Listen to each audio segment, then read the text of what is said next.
what's up? Welcome back to my channel. Now today I'm going to be giving a film review for War for the Planet of the Apes. Now this is the third film in the overall Planet of the Apes rebooted film series. And again you have Andy Serkis in the role of Caesar. Then you have Woody Harrelson, I guess you could say is the antagonist of the film. Now this is a pretty good film, I did enjoy it, It was on par with the previous two films. Rise of the Planet of the Apes and Dawn of the Planet of the Apes. It was on that level, and I do believe that it does give like kind of a fitting conclusion to the overall story arc, But I do feel like it had like a couple like flaws in that I'll touch on throughout my review. Well, anyway, the film is like dealing with like the last, I guess you could say, days of like humanity itself, because there's like supposedly not that many humans left, in the world, It's like mostly like the apes and the dominators, and stuff. So they're still having like ongoing wars, So they do seem like, I think it's like led by the character that Woody Harrelson plays. I think it's Harrelson. His character name is known as the Colonel. So I think it was him that sent like the soldiers to find Caesar, because they was hearing that Caesar, like in his apes, they were hiding like in like some kind of like forest area, and they're having trouble finding him. So he sends them after them, And then like of course like the soldiers arrive, even like the Colonel himself, like Woody Harrelson, he shows up, he locates Caesar and them, Then like apparently, but I'm not gonna spoil the film, a couple of apes that are close to Caesar, they are murdered, So this is what puts like Caesar like on a vendetta, like a revenge course, basically, to take out the Colonel. So that's basically what the film is about. He wants to seek revenge against the Colonel, because the Colonel killed like a couple of his like very close like relatives, which were apes, So he's seeking revenge against the Colonel for that matter, Now that I thought was kind of off, because it doesn't still feel like,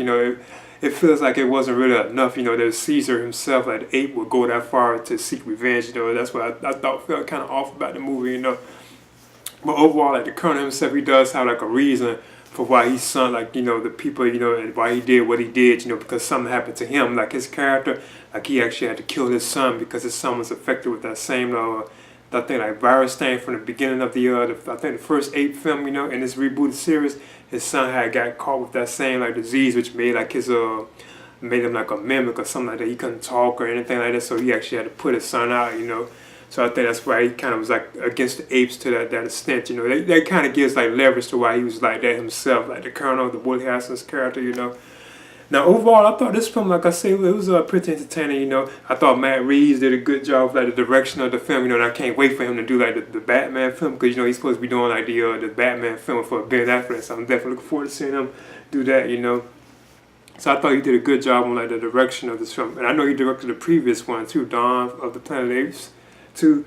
And I thought Andy Serkis did a good job in his performance as Caesar, like the look of Caesar and everything still looks cool, how he's like looking old and aged and stuff. Plus the other apes too as well, I thought they did a good job on like the animation, like the CGI effects in them, like when they're riding horses or whenever they were fighting and shooting. I thought they did cool and awesome, seeing the apes walking around, Now another thing that kind of like, probably put a lot of people off about this film is like they're using like a lot of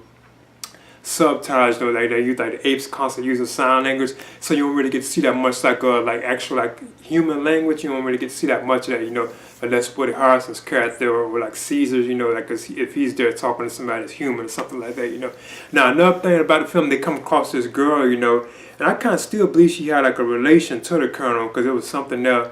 with it, but I'm not gonna spoil it, like this girl that they meet in the film, Yeah, because they call her Nova, and she's adopted by Maurice, like the ape who's like Caesar's like right-hand man, and she's a mimic, she can't talk or anything like that, so I thought she was kind of, they don't really stress what her importance was, but she's like a part of the film, and she actually joins with the apes when they're on their course to take out the Colonel,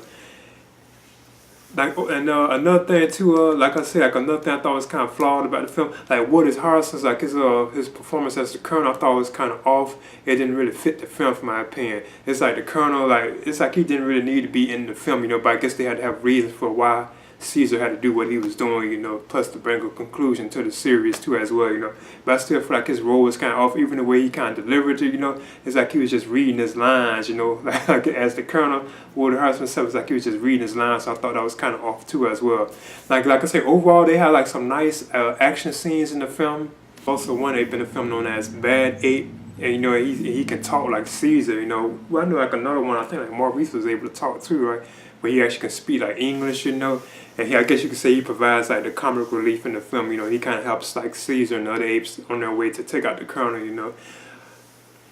I like the look of the film, how like dark it is and stuff, and I like the overall like music in the film too as well. The music soundtrack was good for the film. So yeah, overall I thought War for the Planet of the Apes, I thought this was like a satisfying conclusion, you know. But I'm hearing that there's gonna be more of these too, so I don't know how they're gonna do this, you know. But I'm giving War for the Planet of the Apes, I'm giving this I'm giving this a solid B, and I recommend it for fans of like this rebooted film series. I'm not too sure about the original Planet of the Apes series, you know, 'cause I know they still like the apes now. I know people were saying that they still didn't look like how they actually looked like in the older films, you know, from like the 60s to the 70s. They still didn't look like that, you know. But I know like in the Tim Burton remake, they didn't either, you know. So, I mean, they kind of did there, you know, but it was still kind of off, you know. But yeah, I'll be giving War for the Planet of the Apes, I'm giving this a B, and I would recommend it, you know. And please subscribe to my channel and leave a comment too as well.